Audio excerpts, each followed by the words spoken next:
નમસ્કાર. આજના virtual classroom training સેશનમાં આપ સૌનું હાર્દિક સ્વાગત કરું છું.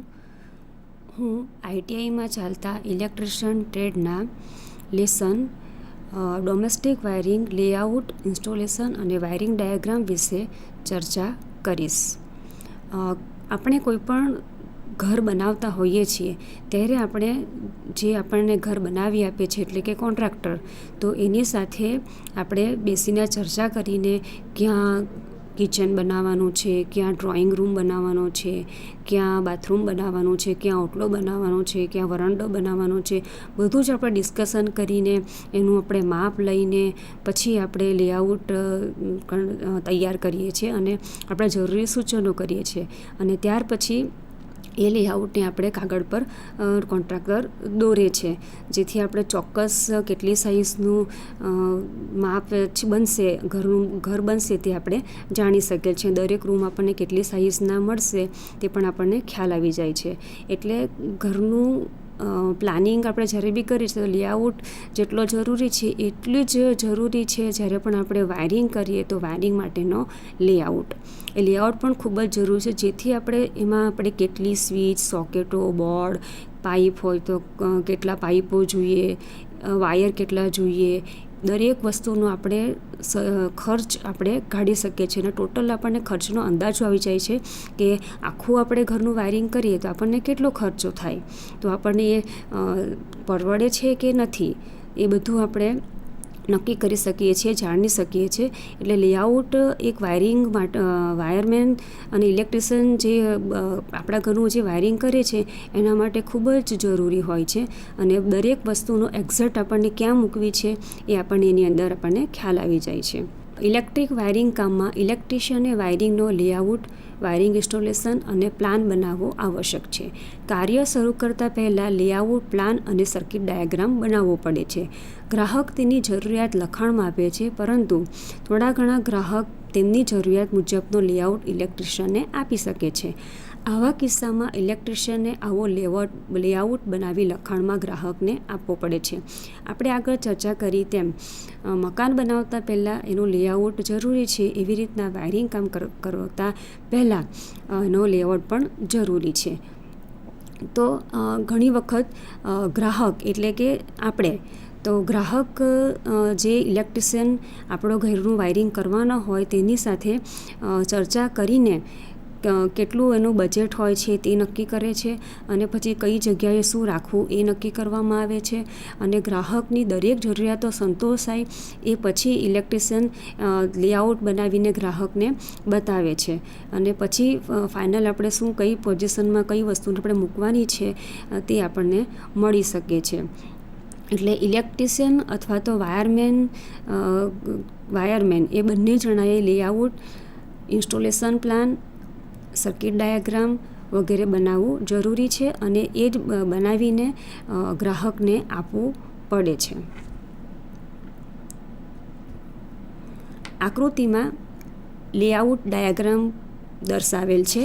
એની અંદર તમે S1, S2 અને S3 એમ 3 સ્વિચ બતાવેલી છે. S1 એટલે વન વે સ્વિચ, S2 અને S3 એવી રીતના ઉપર L1, L2 અને L3 એટલે કે લેમ્પ દર્શાવેલ છે. તમે જોઈ શકો છો એની અંદર 25, 25, 25, 50 એવી રીતના માપ બતાવેલા છે. તો આ જે લેઆઉટ હોય એની અંદર આપણે માપ અને જે વસ્તુ જ્યાં આપણે મૂકવાની હોય એ આપણે એક્ઝેક્ટ એ ડાયાગ્રામની અંદરથી આપણે જોઈ શકીએ છીએ. આવી જ રીતના એક બીજો ડાયાગ્રામ પણ લેઆઉટનો દર્શાવેલ છે. એની અંદર one lamp control by one switch એટલે કે એક લેમ્પનું એક જ જગ્યાએથી નિયંત્રણ કરતું એક લેઆઉટ અને એની સાથેનો વાયરિંગ ડાયાગ્રામ પણ દર્શાવેલ છે. લેઆઉટની અંદર માપ દર્શાવેલું છે, સ્વિચ બતાવેલી છે અને લેમ્પ દર્શાવેલું હોય છે અને વાયરિંગ ડાયાગ્રામની અંદર આપણે સ્વિચમાંથી કનેક્શન કઈ રીતે લેમ્પ સુધી જશે એ દર્શાવેલ હોય છે.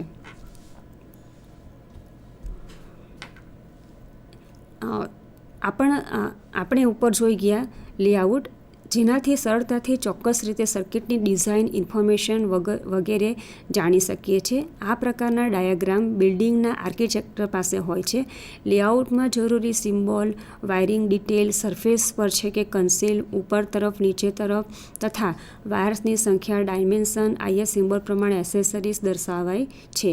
આ લેઆઉટની અંદર આ દરેક બાબતોનો ઉલ્લેખ થવો જરૂરી છે. વાયરિંગ કેવા પ્રકારનું કરવું, સરફેસ કરવું કે પછી કન્સીલ કરવું. સરફેસ દિવાલની ઉપર કરવામાં આવે છે, કન્સીલ દિવાલની અંદર કરવામાં આવે છે. તો એના માટેના પણ સિમ્બોલ હોય છે. ઉપરની તરફ, નીચેની તરફ, એટલે વાયર આપણો કઈ તરફ જાય છે એ પણ એમાં દર્શાવેલ એના જે સિમ્બોલ હોય છે એના દ્વારા દર્શાવવામાં આવે છે. વાયર્સની સંખ્યા પણ 1 2 3 4 5 એમ કરીને એની ઉપર અંદર દર્શાવી શકાય છે તથા માપ પણ એમાં લખવામાં આવે છે.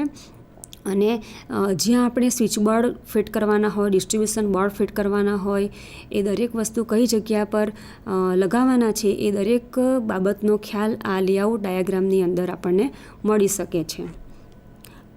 એની અંદર ખાસ એક વાતનું ધ્યાન રાખવાનું કે જ્યારે પણ લેઆઉટ બનાવવામાં આવે ત્યારે જે અંદર જે સિમ્બોલનો યુઝ કરવામાં આવે છે એ નિયમ પ્રમાણેના સિમ્બોલ અંદર મૂકવાના હોય છે.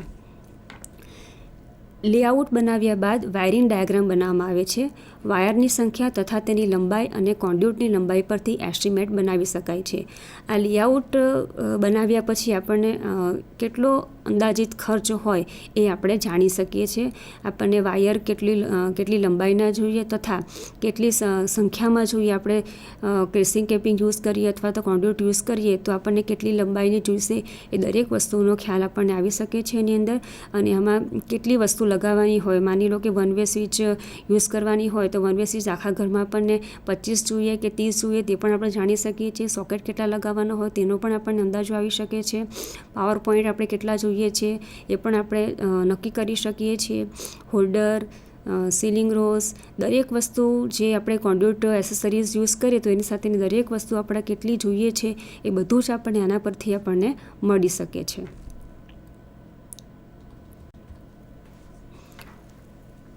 Installation plan. ઇન્સ્ટોલેશન પ્લાન એ લેઆઉટ બનાવ્યા પછી આપણે બનાવવાનો હોય છે. એ ઇલેક્ટ્રિશિયન અથવા તો વાયરમેન એ આપણને બનાવી આપે છે. આ ઇન્સ્ટોલેશન પ્લાનથી આપણને કેવા પ્રકારનું આપણા ઘરનું વાયરિંગ હશે એ આપણે જાણી શકીએ છીએ. આની અંદર ઇન્સ્ટોલેશનની પોઝિશન દર્શાવવામાં આવે છે અને ઇન્સ્ટોલેશનથી ફાઇનલ દેખાવ સમજી શકાય છે. લેઆઉટ પ્રમાણે ઇન્સ્ટોલેશન પ્લાન બનાવી શકાતો નથી, પરંતુ કોન્ડ્યુટ પર એસેસરીઝની જગ્યા, સેડલની જગ્યા બતાવી શકાય છે. ઇન્સ્ટોલેશન એટલે વાયરિંગ કર્યા બાદ આપણું વાયરિંગ કેવું દેખાશે એ આપણને આના પરથી આપણને ખ્યાલ આવી જાય છે. પરંતુ આમાં એક એ થાય છે કે પ્રોબ્લેમ થાય છે કે ઇન્સ્ટોલેશન પ્લાન જેટલું બી આપણે ઘરમાં યુઝ કરવું એ બધી જ વસ્તુ એના પર આપણે બતાવી શકતા નથી. એટલા માટે ઇન્સ્ટોલેશનથી ફાઇનલ દેખાવ સમજી શકાય છે. આકૃતિમાં ઇન્સ્ટોલેશન પ્લાનની અંદર કોન્ડ્યુટ વાયરિંગ કેવું દેખાશે એ દર્શાવેલ છે. તમે જોઈ શકો છો એમાં સેડલ લગાવ્યા છે, પાઇપો ફિટ કરી છે અને એક ટ્યુબને ફિટ કરવામાં આવી છે. આ પ્રકારનું ઇન્સ્ટોલેશન પ્લાન કહેવાય છે. ઇન્સ્ટોલેશન પ્લાન બનાવ્યા પછી સર્કિટ ડાયાગ્રામ બનાવવામાં આવે છે. સર્કિટ ડાયાગ્રામ એને આપણે સ્કીમેટિક ડાયાગ્રામ તરીકે પણ ઓળખવામાં આવે છે. આ ડાયાગ્રામ દ્વારા સર્કિટને સાદા સ્વરૂપમાં કનેક્શન સ્કીમેટિક દ્વારા જાણી શકાય છે. સર્કિટ ડાયાગ્રામ દ્વારા જુદી જુદી એસેસરીઝનું કાર્ય જાણી શકાય છે. હવે આપણે એક ઘરનું ઉદાહરણ લઈએ તો ઘરમાં ઘણા બધા રૂમો હોય છે. તો દરેક રૂમની અંદર કેટલી સ્વિચો હોય, કેટલી સોકેટો હોય તો અને કેટલું પાવર પોઈન્ટ લગાવવાના હોય, લેમ્પ છે, ટ્યુબલાઇટ છે, ફેન છે, એ દરેક વસ્તુ આપણે એની અંદર કેવા પ્રકારના કનેક્શન થશે એ આપણે આ સ્કીમેટિક દ્વારા જાણી શકીએ છીએ. જેથી આપણે વાયરમેન કે ઇલેક્ટ્રિશિયન હોય તો તેને એ કરવા માટે સરળતા રહે છે. અને સર્કિટ ડાયાગ્રામ દ્વારા જુદી જુદી એસેસરીઝનું આપણે કાર્ય પણ જાણી શકીએ છીએ. કારણ કે એક જ ધારો કે રૂમની આપણે ચર્ચા કરીએ તો એક જ રૂમની અંદર જેટલી બી વસ્તુ હોય એ બધી જ વસ્તુ આપણે પેપર પર દર્શાવી શકતા નથી. આપણે અલગ અલગ એના માટે થોડું અલગ અલગ ડાયાગ્રામ ડ્રો કરવા પડે છે. પરંતુ કનેક્શન ક્યાં આપવું, સ્વિચની અંદર ફેઝ વાયર ક્યાં આપવો, સોકેટમાં ફેઝ ન્યુટ્રલ અર્થિંગ ક્યાં આપવું, એ દરેક વસ્તુ આપણે આ ડાયાગ્રામ પરથી ઇઝીલી સમજી શકીએ છીએ અને જેનાથી વાયરિંગ કરવામાં આપણને સરળતા રહે છે. આકૃતિની અંદર સર્કિટ ડાયાગ્રામ દર્શાવેલ છે. આપણે પહેલી આકૃતિ જોઈએ તો એની અંદર તમે લાલ વાયર જોઈ શકો છો અને કાળો વાયર પણ તમને દર્શાવેલ છે. લાલ વાયરને આપણે ફેઝ વાયર ગણીશું અને કાળો જે છે આપણે એને ન્યુટ્રલ વાયર તરીકે ઓળખીએ છીએ, પરંતુ આની અંદર આપણે ફેઝ વાયર તરીકે સ્વિચમાં બતાવેલું છે. એટલે કનેક્શન આપણે ક્યાંથી ક્યાં આપવાના તે આપણે એક્ઝેક્ટ આપણે એમાં જાણી શકીએ છીએ. આ એક લેમ્પનો 3 જગ્યાએથી નિયંત્રણ કરતો વાયરિંગનો ડાયાગ્રામ છે. બાજુમાં બીજી એક આકૃતિ આપેલી છે, એની અંદર ડિસ્ટ્રીબ્યુશન બોક્સ પણ દર્શાવેલું છે. એની અંદર પણ ફેઝ ન્યુટ્રલ વાયર દર્શાવેલું છે. ફેઝ વાયર જે છે આપણે સ્વિચમાં એક સ્વિચમાંથી બીજી સ્વિચમાં, બીજી સ્વિચમાંથી ત્રીજી સ્વિચમાં અને પછી આગળ જતો છે એમ દર્શાવેલું છે. અને ન્યુટ્રલ વાયરને આપણે એક લેમ્પના હોલ્ડરમાંથી બીજા લેમ્પના, બીજામાંથી ત્રીજા લેમ્પના હોલ્ડરમાં એ રીતે આગળ જાય છે એ રીતે દર્શાવેલ છે. અને સાથે લેમ્પ કેવી રીતના જોડવાનું એ પણ દર્શાવેલું છે. તો આ પ્રકારનો જે ડાયાગ્રામ જે હોય છે એ સર્કિટ ડાયાગ્રામ તરીકે ઓળખવામાં આવે છે. Wiring diagram.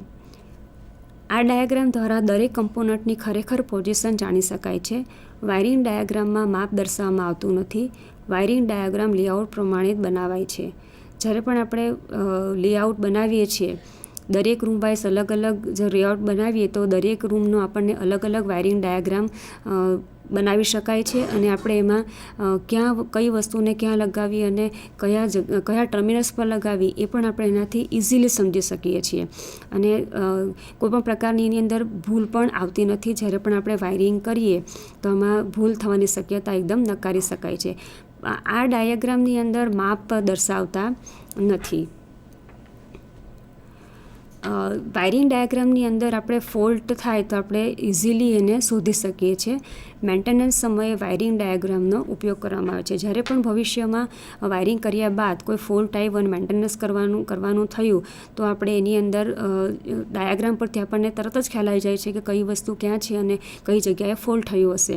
અને વાયર ક્યાં દોડે છે એ પણ આપણને જાણી શકીએ છીએ એના પરથી. એટલે આપણને ફોલ્ટ શોધવાની ખૂબ તકલીફ પડતી નથી અને સમયનો પણ એની અંદર બચાવ થાય છે. આકૃતિની અંદર વાયરિંગ ડાયાગ્રામ દર્શાવેલ છે. આ એક એક લેમ્પનું 2 જગ્યાએથી નિયંત્રણ કરતો વાયરિંગ ડાયાગ્રામ છે અને દાદર વાયરિંગ તરીકે પણ ઓળખવામાં આવે છે. તમે એમાં જોઈ શકો છો ફ્યુઝ લગાવેલું છે અને 3 ટર્મિનલ્સ વાળી સ્વિચ દેખાય છે. તો એ 2 સ્વિચ તરીકે ઓળખાય છે અને એક લેમ્પ બતાવેલું છે. તો ફેઝ વાયરને આપણે સ્વિચના વચ્ચેનામાં આપ્યું છે. એવી રીતના બંને વાયરને ઉપરની તરફ લઈ જઈને બીજા સ્વિચમાં કનેક્શન કરેલા હોય એ રીતનું દર્શાવ્યું છે. અને વચ્ચેના ટર્મિનલ્સમાંથી હોલ્ડરમાં જતું બતાવ્યું છે અને ન્યુટ્રલ વાયરને સીધો હોલ્ડરમાં જતો બતાવ્યો છે. હવે વાયરિંગ ડાયાગ્રામ અને જે આપણે આગળ સ્કીમેટિક ડાયાગ્રામ જે જોઈ ગયા એ બંનેમાં તફાવત એટલો છે કે વાયરિંગ ડાયાગ્રામ આપણે જેવું વાયરિંગ કરીશું એ રીતે જ વાયરને દોડાવવાનો હોય છે. જ્યારે સ્કીમેટિક ડાયાગ્રામ હોય તો એમાં આપણે ટૂંકા વાયરથી પણ આપણે એમાં બતાવી શકીએ છીએ. એ ફક્ત આપણે સ્વિચમાં કઈ જગ્યા પર ફેઝ વાયર લગાવવાનો, કઈ જગ્યા પર ન્યુટ્રલ વાયર લગાવવાનો તેની જાણકારી આપણને આપી શકે છે. અને આની અંદર આપણે એક્ઝેક્ટ આપણો વાયર કયા જગ્યાએ જશે એ અને કેટલો વાયર જશે એ આપણને પોઝિશન આની અંદર આપણે જાણી શકીએ છીએ. વાયરિંગ ઇન્સ્ટોલેશન માટે BISની ભલામણો તથા એની કોડ. BIS એટલે બ્યુરો ઓફ ઇન્ડિયન સ્ટાન્ડર્ડ. આના નિયમોનું વાયરિંગ કરવા માટે આપણે પાલન કરવું પડે છે. વાયરિંગ ઇન્સ્ટોલેશન ઇલેક્ટ્રિસિટી એક્ટ 1910 પ્રમાણે હતો, જે સમયાંતરે બદલાતા એક્ટ 1956 પ્રમાણે થયો. તેમાં ઇલેક્ટ્રિક સપ્લાય ઓથોરિટીનો પણ સમાવેશ કરેલ છે. બિલ્ડિંગમાં ઇલેક્ટ્રિક વાયરિંગ ઇન્સ્ટોલેશનમાં સેફ્ટીનો સમાવેશ કરવો. જ્યારે પણ આપણે વાયરિંગ કરીએ છીએ ત્યારે આપણે સેફ્ટી એક ખૂબ અગત્યનો ભાગ હોય છે. કારણ કે આપણે જ્યારે વાયરિંગ કરીએ અને સેફ્ટીનું ધ્યાન ના રાખીએ તો ઘણીવાર અકસ્માત થવાનો સંભવ હોય છે. એટલે જ્યારે પણ કંઈ પણ વાયરિંગ કરો અથવા તો કંઈ ફોલ્ટ સુધારો ત્યારે દરેક સેફ્ટીના નિયમોનું પાલન કરીને જ વાયરિંગ કરવાનું હોય છે, જેથી આપણને પણ કોઈ નુકસાન થતું નથી અને ઇલેક્ટ્રિકલ સાધનો હોય અથવા તો પછી વાયરિંગની કોઈપણ પ્રકારની એસેસરીઝ હોય તો એને પણ કોઈ પ્રકારનું નુકસાન થતું નથી અને કોઈ મોટો અકસ્માતને આપણે એમાં નિવારી શકીએ છીએ. એટલે વાયરિંગ ઇન્સ્ટોલેશનના આ નિયમની અંદર સેફ્ટીને ખૂબ મહત્ત્વ આપવામાં આવેલ છે.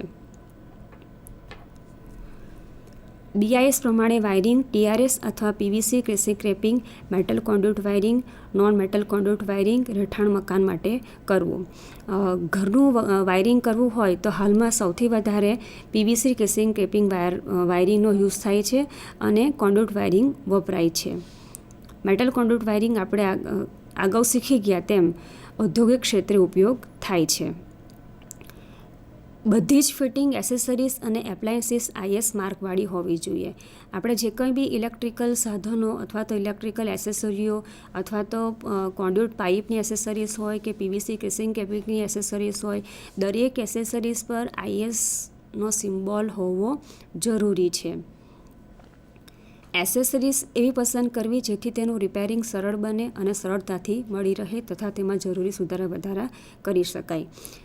જ્યારે પણ આપણે વાયરિંગ નક્કી કરવાનું હોય કે આપણે PVC કરવું છે કે પછી કોન્ડ્યુટ વાયરિંગ કરવું છે, તો એ વાયરિંગ બજારમાં ઉપલબ્ધ છે કે નથી એ આપણે ધ્યાનમાં રાખીને વાયરિંગની પસંદગી કરવાની હોય છે, જેથી આપણે ભવિષ્યમાં કંઈ રિપેરિંગ કરવાનું થાય તો રિપેરિંગ કરવામાં આપણને સરળતા રહે અને મુશ્કેલી ન સર્જાય. અને બજારમાં આપણને અવેલેબલ રહે એ રીતની દરેક એસેસરીઝને પસંદ કરવામાં આવે છે. વાયરિંગની અંદર સર્કિટ બે પ્રકારની રાખવામાં આવે છે. એક લાઇન અને ફેન સબ સર્કિટ, જેને આપણે લાઇટિંગ સર્કિટ તરીકે પણ ઓળખીએ છીએ, અને બીજું પાવર સબ સર્કિટ, જે આપણે પાવર વાયરિંગ તરીકે પણ ઓળખીએ છીએ. હવે લાઇન સર્કિટની અંદર આપણે લેમ્પ છે, પંખા છે, ટ્યુબલાઇટ છે, નાના ઇલેક્ટ્રિકલ સાધનો છે તેનો ઉપયોગ કરવામાં આવે છે. અને પાવર સબ સર્કિટની અંદર કે જેની અંદર આપણે 15 એમ્પિયર કે 16 એમ્પિયરના પાવર સોકેટનો ઉપયોગ કરીને મોટા સાધનો જેવા કે ફ્રીજ છે, ઘરઘંટી છે, ઓવન છે, એવા ગીઝર છે વગેરે સાધનોનો ઉપયોગ કરવામાં આવે છે. તો એ મોટા સાધનો માટે પાવર સર્કિટ અને નાના ઇલેક્ટ્રિકલ સાધનો માટે લાઇટિંગ સર્કિટ વાપરવામાં આવે છે. મેઇન સપ્લાયને ડિસ્ટ્રિબ્યુશન બોર્ડમાં આપવો. મેઇન જે સ્વિચ હોય છે એ સ્વિચ આપણે ડિસ્ટ્રિબ્યુશન બોર્ડની અંદર હાલમાં આપણે MCBનો સૌથી વધારે ઉપયોગ કરીએ છીએ. તો ડિસ્ટ્રિબ્યુશન બોર્ડની અંદર આપણે MCB લગાવીએ છીએ. તો MCB જે આપણે રૂમ વાઇઝ છૂટી કરેલી હોય છે, એમ્પિયર આપણે ગોઠવેલા હોય છે, તો એની બાજુમાં જ આપણે મેઇન સ્વિચ રાખવામાં આવે છે. અથવા તો ઘણી વખત એવી રીતનું વાયરિંગ કરવામાં આવે છે કે મેઇન રાખવામાં આવે છે અને એની બાજુમાં ડિસ્ટ્રિબ્યુશન બોર્ડને ફિટ કરવામાં આવે છે. આ બેમાંથી આપણે કોઈપણ રીતને એપ્લાય કરી શકીએ છીએ. લાઇટ અને પાવર સર્કિટ માટે અલગ ડિસ્ટ્રિબ્યુશન બોર્ડ રાખવું. લાઇટિંગ સર્કિટ અને પાવર સર્કિટ માટે અલગ ડિસ્ટ્રિબ્યુશન બોર્ડ એટલા માટે રાખવું જરૂરી છે કારણ કે લાઇટિંગ અને પાવર બંને આપણે એક જ જગ્યાએથી એને સપ્લાય આપી દીધો તો ઘણીવાર જ્યારે આપણે ફ્રીજ કે ઘરઘંટી એવી મોટા સાધનો ચાલુ કરીએ છીએ ત્યારે લાઇટિંગમાં ઝબકારા ને એવું બધું શરૂ થઈ જાય છે અને ડીમ ફૂલ એવી રીતનું ફ્લક્ચ્યુએશન સ્ટાર્ટ થઈ જાય છે. એટલા માટે લાઇટિંગ અને પાવર સર્કિટ જે હોય એને આપણે હંમેશા અલગ અલગ જ રાખવી હોય છે, જેથી આપણે ઘરમાં લાઇટિંગ ટ્યુબનો ચાલુ કરીએ તો ને પાવર સર્કિટ બી ઓન રાખીએ તો પ્રોબ્લેમ થવો જોઈએ નહીં. લાઇટિંગ ફેન સર્કિટમાં 10 પોઈન્ટ કરતાં વધુ પોઈન્ટ એક સર્કિટમાં ન રાખવા. આપણે જ્યારે પણ એક સર્કિટ એટલે કે ફેઝ અને ન્યુટ્રલ, એ ફેઝ ન્યુટ્રલને આપણે આગળ લંબાવીને આપણે લેમ્પ, ટ્યુબલાઇટ, પંખા એવામાં આપીએ છીએ ત્યારે આપણે 10 જ પોઈન્ટ એમાં રાખવા હોય છે. એનાથી વધારે આપણે પોઈન્ટ રાખવાના નથી. જો 10 પોઈન્ટ કરતાં વધી ગયા તો આપણે સર્કિટ બીજી બદલી દેવાની, ફરીથી પાછા આપણે ફેઝ અને ન્યુટ્રલને લઈ લેવાના, જેથી એ આપણે એક પ્રકારનું એક સલામતી વાયરિંગ માટે આપણને બક્ષે છે.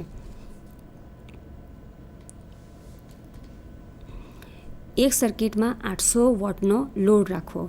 એક સર્કિટની અંદર આપણે ઘણા બધા સાધનો યુઝ કરીએ છીએ. બધા સાધનોનો ટોટલ આપણે ગણતરી કરીએ તો 800 વોટ જ હોવો જોઈએ, 800 વોટથી વધવા જોઈએ નહીં. માની લો કે લેમ્પ 200 વોટનો છે, 200 વોટના આપણે 5 લેમ્પ યુઝ કર્યા. ફેન 120 વોટના હોય તો બધા લેમ્પ છે, ટ્યુબલાઇટ છે, પંખા છે, દરેક વસ્તુનો આપણે સરવાળો કરીએ તો 800 વોટથી વધવો જોઈએ નહીં. પાવર સર્કિટમાં 3000 કરતાં વધુ લોડ એક સર્કિટમાં ન રાખવો. પાવર સર્કિટ આગળ આપણે જોઈ ગયા તેમ એમાં આપણે ફ્રીજ, ઘરઘંટી, ઓવન, ગીઝર વગેરે સાધનો આપણે ચલાવીએ છીએ. AC વગેરે પણ આપણે યુઝ કરીએ છીએ. હવે પાવર સર્કિટની અંદર આપણે 2-3 વસ્તુ આપણે એકી સાથે એક જ લાઇન પરથી લઈએ તો ઘણી વખત લોડ વધી જાય તો એમાં ફ્લક્ચ્યુએશન થાય છે અને સાધનોમાં નુકસાન થાય છે.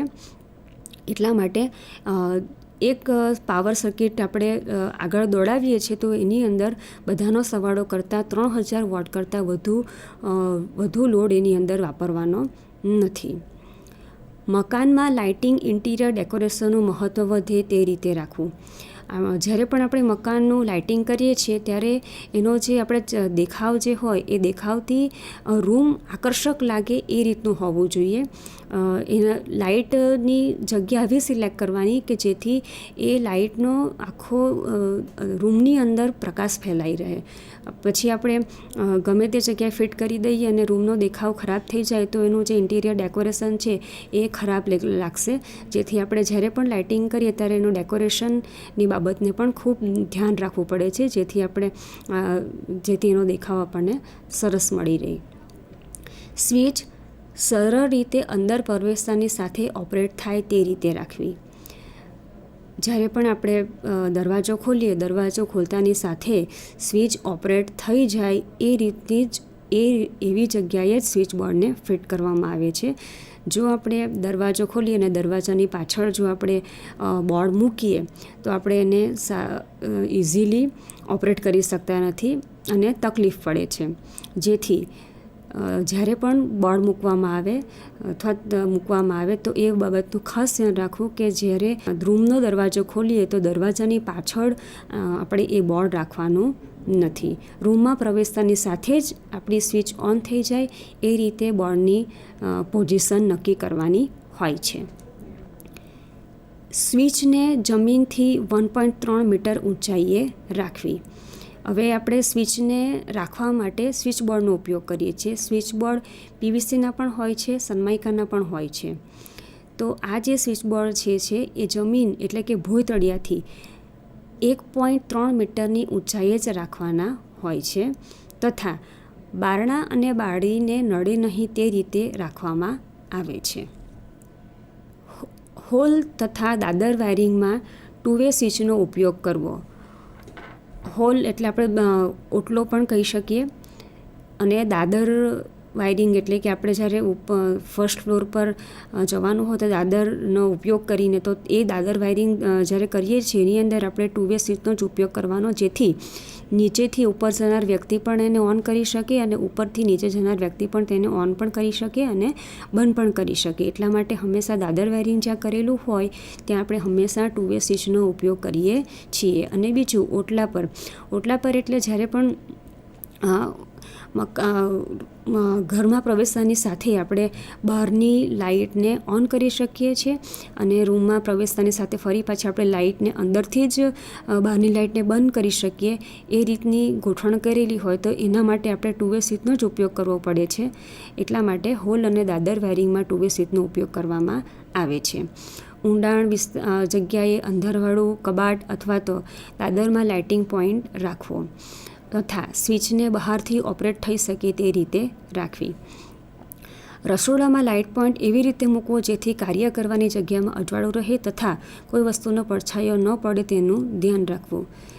કિચનની અંદર લાઇટ પોઈન્ટ માટે આખા કિચનની અંદર અજવાળો આપણને મળી રહે એ રીતનું લાઇટની જગ્યા નક્કી કરવામાં આવે છે, જેથી આપણને કોઈ વસ્તુનો પડછાયો કે એવું ન પડે એ વાતનું એની અંદર ધ્યાન રાખવું પડે છે. બેડરૂમમાં એક લાઇટનું કંટ્રોલિંગ બેડ પાસે રાખવું. બેડરૂમની અંદર જ્યારે પણ લાઇટને બંધ કરવાનું હોય ત્યારે એ સ્વિચ જે હોય એ આપણે બેડની એકદમ નજીક રાખવામાં આવે છે, જેથી આપણે બેડ પર બેઠા જ આપણે સ્વિચને ચાલુ પણ કરી શકીએ અને સ્વિચને બંધ પણ કરી શકીએ. બાથરૂમમાં સીલિંગમાં લાઇટ રાખવી. બાથરૂમની અંદર સીલિંગની અંદર આપણે લાઇટને ફિટ કરવાની હોય છે અને સ્વિચ બાથરૂમની બહાર રાખવી. આ નિયમ ધ્યાનમાં રાખવાનો છે, કારણ કે બાથરૂમની અંદર જો સ્વિચ હોય તો પાણી લાગવાની શક્યતા રહે છે, જેથી કરીને બાથરૂમની અંદર સ્વિચ હંમેશા આપણે બહારની બાજુએ જ રાખીએ છીએ. મુખ્ય ડોરની બહારની લાઇટમાં 2 વે સ્વિચનો ઉપયોગ કરવો. આઉટલેટ સોકેટ 3 પિન પાઇપના અર્થિંગ સાથે રાખવા. આઉટલેટ સોકેટની અંદર આપણે ઘણું બધું અત્યારે હાલમાં સાધનો યુઝ કરીએ છીએ. ડોમેસ્ટિક સાધનો જે હોય જેમ કે અસરી છે, ઓવન છે, પછી ચાર્જર છે, ટીવી છે, DVD છે વગેરે ઘણા બધા સાધનો, કોમ્પ્યુટર છે, એ બધા સાધનો આપણે સોકેટ દ્વારા ચલાવીએ છીએ. તો એ દરેક સાધનો ચલાવવા માટે જે 3 પિન આપણે યુઝ કરીએ છીએ એ 3 પિનમાં પણ અને 3 પિનની સાથે જે સોકેટ યુઝ કરે એની અંદર પણ અર્થિંગ કરેલું હોવું જરૂરી છે. અર્થિંગ કરેલું ના હોય તો ભવિષ્યમાં ફોલ્ટ વખતે શોક લાગવાની શક્યતા રહે છે. રૂમમાં જરૂર મુજબ સોકેટ રાખવા જેથી ખુલ્લો વાયર લાંબો ન રહે.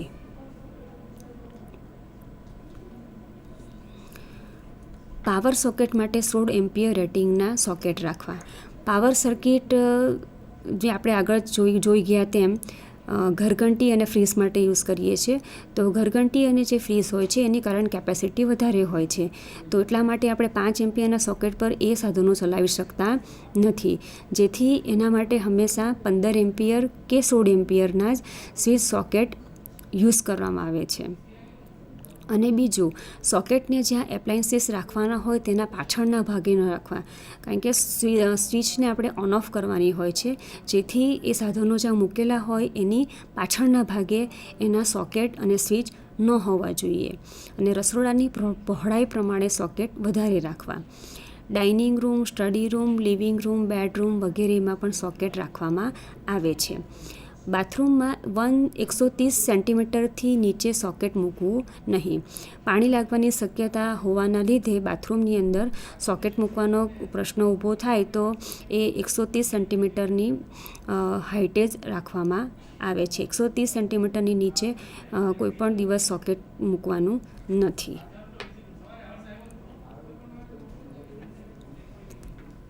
ફ્લેક્સિબલ વાયરનો ઉપયોગ pendant holder, wiring fixture, portable સાધનો વગેરે માટે કરવો. ફ્લેક્સિબલ વાયર એટલે લાલ અને કાળો જે મિક્સ વાયર એકબીજામાં વીંટાળીને જે આવે છે એ ફ્લેક્સિબલ વાયર કહેવાય. તો એ ફ્લેક્સિબલ વાયર આપણે ખાસ કરીને પેન્ડન્ટ હોલ્ડર માટે યુઝ કરીએ છીએ. તમે કદાચ વાયરિંગ જોયું હશે તો આપણે ટ્યુબ લાઇટનું જે ફિક્ચર હોય છે એમાં આપણે યુઝ કરીએ છીએ. સીલિંગ રોઝમાંથી એનું કનેક્શન આપવામાં આવે છે. અને બીજું, આપણે જે સીલિંગ ફેન યુઝ કરીએ છીએ તો સીલિંગ ફેનનું જે કનેક્શન હોય એ પણ આપણે સીલિંગ રોઝમાંથી આપવામાં આવે છે. તો એ જે ફ્લેક્સિબલ વાયર છે તો એવા સાધનો માટે વાપરવામાં આવે છે. અને બીજું, પોર્ટેબલ સાધનો એટલે કે આપણે જે નાઇટ લેમ્પ યુઝ કરીએ છીએ તો એ નાઇટ લેમ્પ માટે પણ આપણે ફ્લેક્સિબલ વાયરનો ઉપયોગ કરી શકાય છે. ફ્લેક્સિબલ વાયરનો ઉપયોગ ફિક્સ વાયરિંગ માટે કરવો નહીં. ફ્લેક્સિબલ વાયર મેં તમને બતાવ્યું તેમ લાલ અને કાળો મિક્સ એકબીજામાં વીંટાળેલો વાયર. તો એ વાયર કોઈપણ દિવસ આપણે ક્રેસિંગ કેપિંગ વાયરિંગ કર્યું હોય કે પછી કોન્ડ્યુટ વાયરિંગ કર્યું હોય એની અંદર ફિક્સ વાયર તરીકે કરવાનો નથી.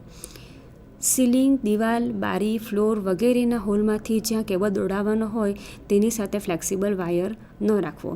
આપણે વાયરિંગ માટે હંમેશા 1 mm સ્ક્વેરનો, 1.5 mm square, 2.5 mm square વગેરે વાયર યુઝ કરે છે.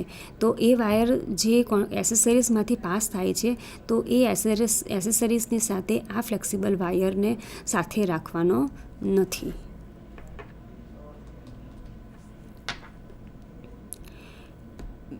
મેઇન સ્વિચ અને ડિસ્ટ્રીબ્યુશન બોર્ડ જમીનથી 2 મીટર ઊંચાઈથી વધારે ન રાખવું. મેઇન સ્વિચ બોર્ડ અને ડિસ્ટ્રીબ્યુશન બોર્ડ જમીનથી 2 મીટરની ઊંચાઈથી વધારે નથી રાખવાનું, કારણ કે મેઇન સ્વિચ ઘણી વખત આપણે ઓન ઓફ કરવાની હોય ત્યારે વધારે હાઇટ પર મૂકી રહેવાથી અને રીડિંગ લેવામાં પણ આપણને તકલીફ પડે છે. એટલે મેઇન સ્વિચની બાજુમાં જ એનર્જી મીટર હોય છે. એટલે main switch board, distribution board વગેરે જમીનથી 2 મીટરની ઊંચાઈથી વધારે ન રાખવું. બધા લાઇટ ફિટિંગ જમીનથી 2.25 મીટરથી નીચે ન રાખવા.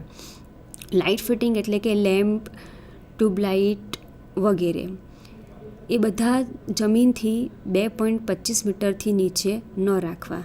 હાલમાં લાઇટિંગ માટે તમે જુઓ છો, આપણે હોટલોમાં જઈએ અથવા તો પછી ઘરનું વાયરિંગ બી કર્યું હોય તો અત્યારે હાલમાં પીઓપી વાયરિંગમાં જે લાઇટિંગ કરેલું હોય એ ખૂબ જ આકર્ષક દેખાય એ રીતનું વાયરિંગ કરેલું હોય છે. તો બધા જે ફિટિંગ હોય છે એ તો મોસ્ટલી તમે છતમાં જોઈ શકો છો. એટલે હાલમાં આ પ્રકારનું લાઇટિંગ ખાસ વાપરવામાં આવે છે. સ્વિચને જમીનથી 1.3 મીટરની ઊંચાઈએ રાખવી. વન વે સ્વિચ યુઝ કરીએ એ આપણે જમીનથી 1.3 મીટરની ઊંચાઈએ રાખવાની હોય છે. સીલિંગ ફેનની ઊંચાઈ જમીનથી 2.75 મીટરથી ઓછી રાખવી નહીં. સીલિંગ ફેન મૂકતી વખતે ખાસ કાળજી રાખવાની કે તેની હાઇટ 2.75 મીટરથી ઓછી રાખવાની નથી. હવે આપણે ટૂંકા પ્રશ્નો જોઈશું. લાઇટિંગ સર્કિટમાં કેટલા પોઈન્ટ હોવા જોઈએ? તો લાઇટિંગ સર્કિટમાં 10 પોઈન્ટ હોવા જોઈએ. લાઇટિંગ સર્કિટમાં કેટલો લોડ હોવો જોઈએ? તો લાઇટિંગ સર્કિટમાં 800 વોટનો લોડ હોવો જોઈએ. મેં તમને આગળ સમજાવ્યું તેમ 800 વોટ આપણે દરેક લેમ્પ, ટ્યુબલાઇટ, ફેન, સોકેટમાં જે આપણે યુઝ કરીશું એ બધી ગણતરી કરીને પછી લાઇટિંગ સર્કિટને છૂટી પાડવામાં આવે છે. એટલે આ વસ્તુનું ખાસ ધ્યાન રાખવું. પાવર સર્કિટમાં કેટલો લોડ હોવો જોઈએ? તો 3000 વોટ. પાવર સર્કિટ એટલે કે આપણે ફ્રીજ, ઘરઘંટી, ગીઝર વગેરે માટે યુઝ કરીએ છીએ એ બધાના વોટનો સરવાળો કરતાં એ 3000 વોટ જેટલો જ હોવો જોઈએ. જો 3000 વોટથી વધી ગયા તો આપણે એની અલગ સર્કિટ લેવી પડે છે. પાવર સર્કિટમાં કેટલા એમ્પિયરના સોકેટ વપરાય છે? તો પાવર સર્કિટની અંદર 15 કે 16 એમ્પિયરના સોકેટ વપરાય છે અને એની સાથે 15 કે 16 એમ્પિયરની જ સ્વિચ વપરાય છે. એટલે સોકેટ અને સ્વિચ બંને સરખી કેપેસિટીના હોવા જોઈએ. 15 એમ્પિયરનું સોકેટ તો 15 એમ્પિયરની સ્વિચ, 16 એમ્પિયરનું સોકેટ તો 16 એમ્પિયરની જ સ્વિચ. સ્વિચને જમીનથી કેટલા મીટર ઊંચાઈએ રાખવી? તો સ્વિચને 1.3 મીટર જમીનથી હાઈટ પર રાખવામાં આવે છે. સીલિંગ ફેનની ઊંચાઈ જમીનથી કેટલા મીટરથી ઓછી રાખવી નહીં? તો 2.75 મીટર. લેઆઉટ પરથી શું જાણી શકીએ છીએ? તો લેઆઉટ પરથી વાયરિંગ વિશે, વાયરિંગની સંખ્યા, વાયરિંગ સરફેસ છે કે કન્સીલ, એનું એસ્ટિમેટ વગેરે અને કઈ જગ્યાએ લગાવવાના છે, સ્વિચબોર્ડ ક્યાં મૂકવાનું છે, એ દરેક વસ્તુ આપણે એના પરથી જાણી શકીએ છીએ. પાવર સર્કિટ એટલે શું? હીટર, ઓવન, ફ્રીજ, એસી વગેરે સાધનોવાળી સર્કિટને પાવર સર્કિટ કહે છે. BISનું પૂરું નામ જણાવો. Bureau of Indian standard. Flexible વાયરનો ઉપયોગ ક્યાં થાય છે? Pendant holder, tube, ceiling fan વગેરે. આજે આપણે ડોમેસ્ટિક વાયરિંગની અંદર લેઆઉટની અંદર આપણે કઈ વસ્તુનું ધ્યાન રાખવાનું છે એ દરેક બાબતો જોઈ. ત્યાર પછી આપણે schematic diagram, installation diagram, wiring ડાયાગ્રામનો અભ્યાસ કર્યો અને એ લેઆઉટ માટે કયા નિયમોનું પાલન કરવું પડે એ BISના જે નિયમો હતા તે આપણે જોયા અને થોડા ટૂંકા પ્રશ્નો શીખ્યા. આભાર.